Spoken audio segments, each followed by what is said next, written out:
L'univers fonctionne de manière ordonnée. Lorsque la marée monte, elle finit toujours par redescendre. La nuit est toujours suivie du jour. La nuit ne suit pas la nuit, puis l'hiver ne suit jamais l'hiver. Vous savez, s'il y a le haut, il doit y avoir le bas. S'il y a la droite, il doit y avoir la gauche. Nous avons une conscience innée de cela, mais c'est à cause des lois universelles.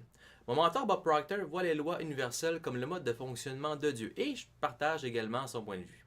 C'est la façon dont toutes choses se passent, et étant donné qu'elles n'ont pas été créées par les humains, elles ne peuvent pas être changées par l'homme. Il n'y a qu'une grande loi vraiment, c'est l'énergie. Elle n'a pas été créée ni détruite, elle est cause et l'effet d'elle-même. Et elle est uniformément présente dans tous les lieux en même temps à 100%. C'est vraiment une déclaration puissante quand on y porte réflexion.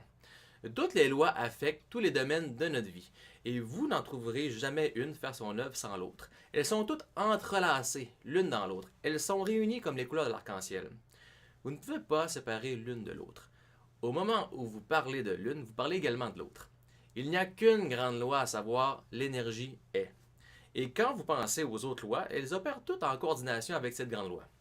L'énergie est. Tout ce qui se passe dans votre vie est. Point à la ligne.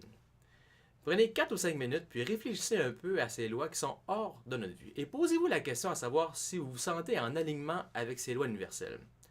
Nous nous en reparlerons. C'était Martin Sasseville qui vous aide à réfléchir avec succès.